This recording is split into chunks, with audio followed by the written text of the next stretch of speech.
다음은 우리 서범수 의원님 발언해 주시기 바랍니다. 네. 예, 서범수입니다. 우리 장관 후보자 내정을 축하드립니다.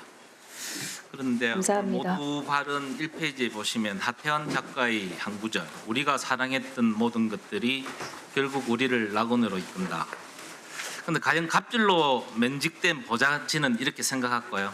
우리가 사랑했던 모든 것들이 결국 우리를 갑질로 인한 면직으로 이끈다. 뭐 이런 문구로 바뀌질 것 같습니다.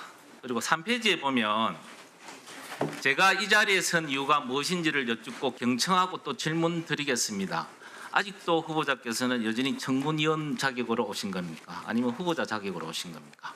라는 의문이 생깁니다. 자, 그런 건 그렇고요. 7월 10 오늘까지 19개 부처 장관 후보자가 다 내정이 되었습니다. 그렇죠? 후보자님? 네, 그런 걸로 알고 있습니다. 이재명 정부 국정기획원에서 활동한 위원은 딱 한 명입니다. 그죠? 장관 후보자 내정된 사람 중에 그렇다고 우리 알고 강선우 있습니다. 후보자죠. 그래서 그 위원장을 포함해서 국정기획위원회가 50여 명이고 그중에 현역 위원이 22명입니다. 당초에 국정기획에 출범할 때는 사실은 국정기획위원회 가면 장차관으로 입각하기 어려울 거다. 왜냐? 한 두 달이라는 짧은 기일에 주요 정책 방향을 설정해야 되기 때문에 도중에 사퇴해버리면 여러 가지 업무 공백 내지는 업무의 차질을 가져올 수 있다는 이야기들이 들렸습니다. 그럼에도 불구하고 우리 후보자께서는 그 50여 명의 내노로 하는 50여 명의 기획위원 중에서도 특히 22명의 현역 위원 중에서 유일하게 지명이 되었습니다. 이유가 뭐라고 보십니까?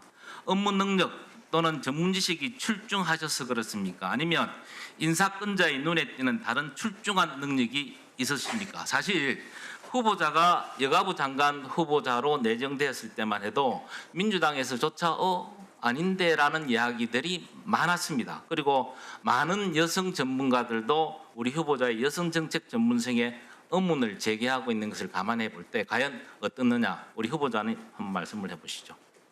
존경하는 서범수 위원님께서 지적해 주신 여성 관련 전문성이라든지 아니면 저희 당 내에서 지적해 주신 그런 뼈아픈 지적들은 제가 만약에 장관이 된다면 여러 위원님들께 더 여쭙고 더 공부하고 그리고 현장과 더 소통함으로써 부족한 부분을 최선을 다해서 보완해 나갔다는 자, 말씀을 한번 보십시오.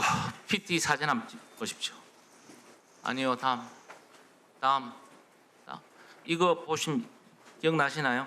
2023년에 우리 이재명 대통령이 민주당 대표였던 시절 단식 투쟁 현장을 찾아서 후보자께서 우리 이재명 대통령 알뜰살뜰히 보살피는 사진입니다. 동그라미 안에 그 까마옷 입으신 분이 누군지 아시죠? 후보자 많으시죠? 네, 맞습니다. 그래서 제가 이런저런 것을 볼 때 후보자가 여성 그리고 가족에 대한 전문 지식이나 경험을 통해서 성평등 가족부의 학대 등 해난 해결의 능력자로서 기대되어 임명되었기보다는 인사권자의 대통령의 신기 경호의 달인으로서 픽된 보훈 인사 또는 측근 인사의 전형으로 밖에 볼 수 없다. 어떻게 생각하십니까? 존경하는 서범수 위원님, 물론 그렇게 비판적인 시각으로 보시는 분들도 계실 거라고 생각을 합니다.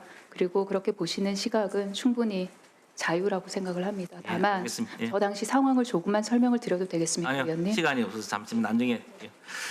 게다가 최근에 갑질 의혹이 많이 발생을 하고 갑질의 대명사로 지금 두각을 나타내고 계시는데요.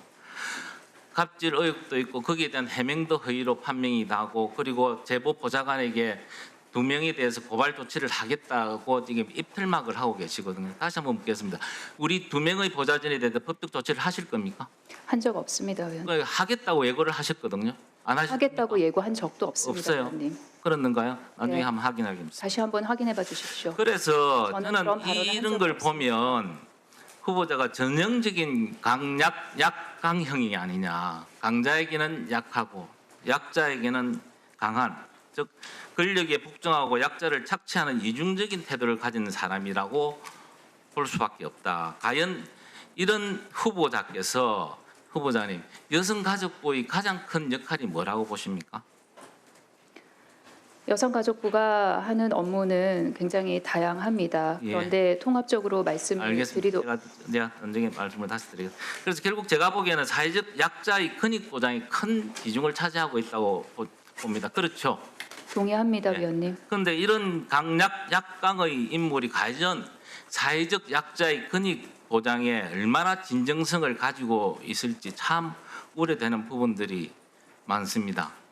이 부분에 대해서 한번 말씀을 해주시죠. 관련해서 나오는 의혹들에 관해서는 제가 청문회를 진행하는 중에 더 소상히 설명드릴 기회가 있을 걸로 봅니다. 위원님께서 주시고 계신 그런 우려하는 점들 없도록 잘 하겠습니다. 그리고 다시 한번 말씀을 드리겠습니다.